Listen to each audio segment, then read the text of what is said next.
आखिरकार आशीष पटेल का अपनी ही सरकार से विवाद आज चरम पर पहुंच गया और आशीष पटेल आज आपे से बाहर दिखाई दिए पार्टी कार्यकर्ताओं के कार्यक्रम में। आशीष पटेल ने चुन चुनकर कैसे अपनी ही सरकार के संस्थाओं पर आरोप लगाए हैं, चुन चुनकर क्या क्या आरोप लगाए हैं, ये हम आपको सुनाएंगे। यह भी जानिए कि आखिर अनुप्रिया पटेल ने भी अपनी चुप्पी तोड़ी तो कैसे तोड़ी और क्यों कहा अगर स्वाभिमान पर आई बात तो फिर कोई समझौता नहीं।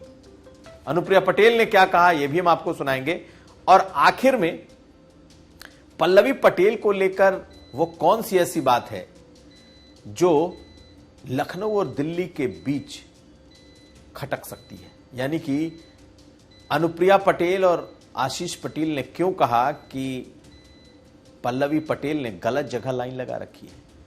ये खबरें आज का यूपी में। नमस्कार, मैं हूं कुमार अभिषेक, आप देख रहे हैं यूपी तक। हम हाजिर हैं अपने न्यूज शो आज का यूपी लेकर। आशीष पटेल, जी हां, योगी सरकार में मंत्री हैं, लेकिन अपनी ही सरकार से विवाद इतना बढ़ गया है कि अब उनकी बातें सरकार को सीधे सीधे चुभने वाली हैं। जो बातें उन्होंने कही हैं कि अगर कोई थप्पड़ मारेगा तो फिर ईंट का जवाब हम पत्थर से देंगे, हम चुप रहने वालों में से नहीं हैं। पैर में गोली खाने की बात अब अलग हो गई, अगर हिम्मत है तो सीने पे गोली चलाओ। ऐसी ऐसी बातें आज आशीष पटेल ने कही हैं। इशारा तो सीधे योगी सरकार है, लेकिन आज आखिर आशीष पटेल ने कहा क्या है, आप एक एक बयान सुनिए, उसके बाद समझेंगे इसके पीछे की वजह। मैं एसटीएफ को भी बता देना चाहता हूं, तुम्हारा नाम स्पेशल टास्क फोर्स है ना, तो मेरा नाम आशीष पटेल है। तुम पैर पे गोली मारते हो ना, औकात हो तो सीने पे मेरे गोली मार के दिखाओ। डराइए, कितना डराएंगे आप? मान मर्दन मत करिए, नहीं ईंट का जवाब पत्थर से दूंगा।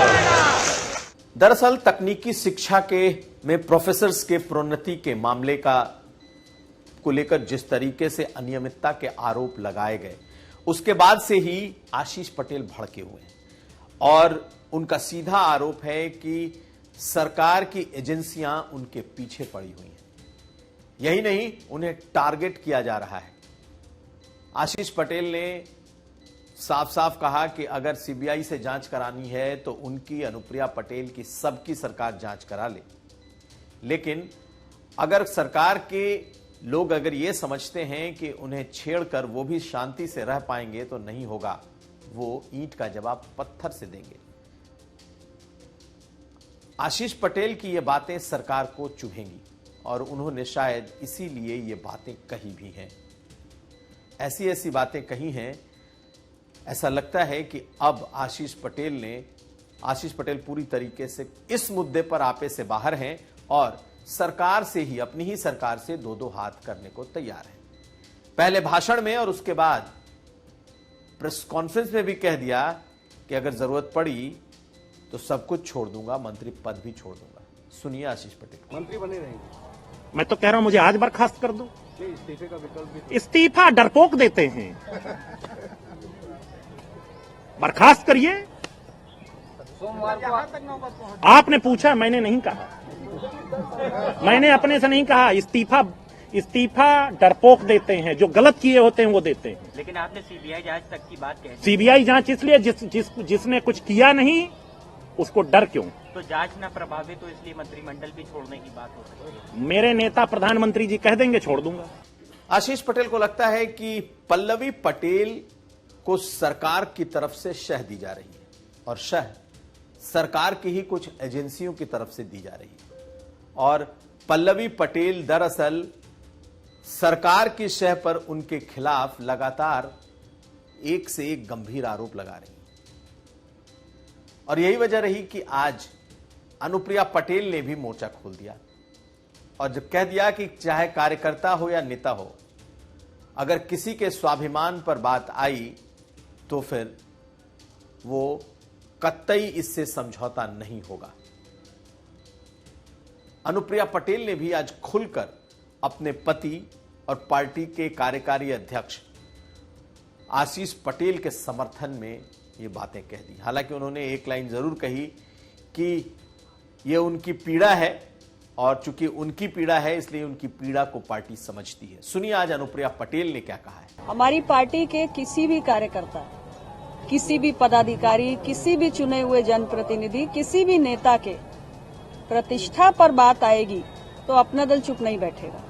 प्रतिष्ठा के साथ किसी भी प्रकार का कोई समझौता मेरी पार्टी नहीं करेगी और ये बात बहुत ही स्पष्ट रूप से मैं आप लोगों के माध्यम से कहना चाहती हूँ। पिछले दिनों जो भी बातें मीडिया के माध्यम से जनता के बीच आई हैं, उस पर मैं सिर्फ इतना कहना चाहती हूँ, किसके इशारे पे ये सब किया जा रहा है, कहां से किया जा रहा है, ये अपना दल का एक एक कार्यकर्ता जानता है। दरअसल आशीष पटेल के निशाने पर उनकी सरकार के मुखिया मुख्यमंत्री योगी आदित्यनाथ ही थे, मगर उन्होंने एक बार भी सीधे सीधे सरकार के मुखिया का नाम नहीं लिया। लेकिन इशारों में कुछ बातें अनुप्रिया पटेल और आशीष पटेल दोनों ने कही। आशीष पटेल ने तो मंच से वो गाना गुनगुनाया कि जितनी चाबी भरी राम ने उतना चले खिलौना। पत्रकारों ने पूछ लिया कि आखिर राम कौन है। पत्रकारों ने यह भी पूछ लिया कि चाबी कौन है, खिलौना कौन है। जवाब सीधे सीधे आशीष पटेल ने नहीं दिया, लेकिन उनका सीधा आरोप यही कि उनके खिलाफ साजिश में सरकार, पल्लवी पटेल को सरकार ने आगे किया है और फिर एजेंसियों का इस्तेमाल कर रही है। सुनिए उनका वो गाना जो उन्होंने मंच से गुनगुनाया, और वो भी जब पत्रकारों ने उनसे सवाल किया कि आखिर राम कौन है, तो उन्होंने जय श्री राम के नारे भी लगा दिए। सुनिए आशीष पटेल। जितनी चाबी भरी राम ने उतना चला खिलौना। जय श्री राम।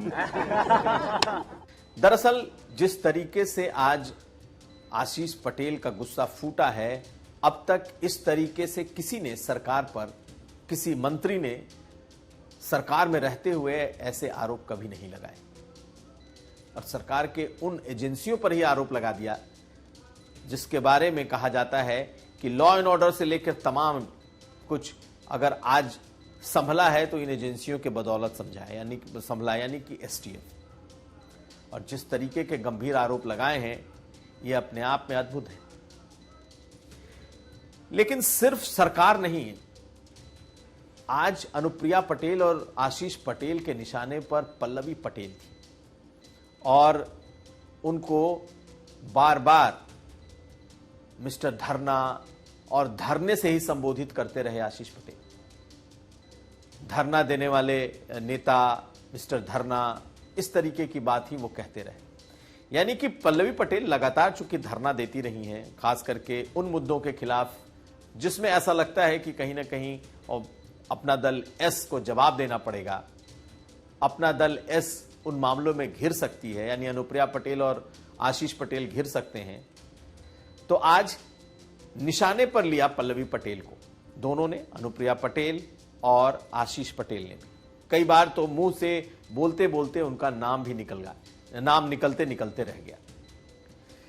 लेकिन एक बात ऐसी कह दी जिससे ऐसा लग गया कि दिल्ली और लखनऊ के बीच में किसी दूरी की ओर इशारा कर रही हैं अनुप्रिया पटेल और आशीष पटेल। अनुप्रिया पटेल ने कहा कि गलत जगह लाइन लगा रखा है इन लोगों ने, अगर इनको आना है तो वो मोदी जी के शरण में चले जाएं। यानी कि अगर एनडीए में आना है तो स्वागत है, लेकिन यूपी नहीं दिल्ली का दरवाजा खटखटाएं। कहने का मतलब ये कि आज अभी तक जो बात कोई खुलकर नहीं कह रहा था, हालांकि आज भी इशारों में ही कहा गया, लेकिन ये कहने की कोशिश हुई कि पल्लवी पटेल अगर एनडीए में आना चाहती हैं तो उनको दिल्ली का दरवाजा खटखटाना होगा। आपके माध्यम से धरना मास्टर को एक बात और कहना चाहता हूं।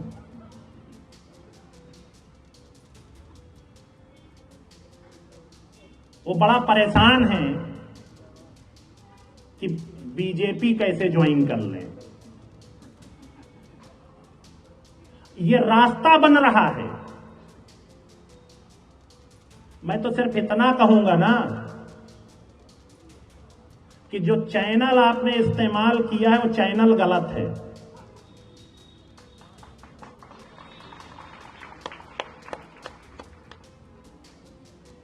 जाइए प्रधानमंत्री जी के नेतृत्व को स्वीकार करिए, प्रधानमंत्री जी को नेता बनिए, आपका स्वागत है। तो ये अपने आप में एक ऐसी बात है जिसे लेकर इस वक्त उत्तर प्रदेश में सरकार और बीजेपी दोनों के बीच घमासान मचा हुआ है।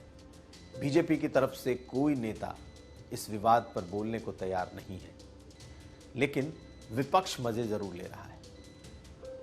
और विपक्ष ने तो साफ साफ कहा है कि सरकार के भीतर जब इस तरीके से बात निकल करके सामने आ रही है और सरकार के मंत्री ही सरकार की पोल खोल रहे हैं, तो आप अंदाजा लगाइए कि किस तरीके की ये सरकार चल रही है। तो आज का यूपी आज पूरी तरीके से नाम रहा तो अनुप्रिया पटेल और आशीष पटेल के इस प्रेस कॉन्फ्रेंस और उनके संबोधनों के नाम। देखना है कि क्या अब यह विवाद ही रुकता है या लखनऊ और दिल्ली का यह विवाद अभी आगे बढ़ता है। तो यह था आज का यूपी। हम कल फिर हाजिर होंगे। हमें दीजिए इजाजत। देखते रहिए यूपी तक।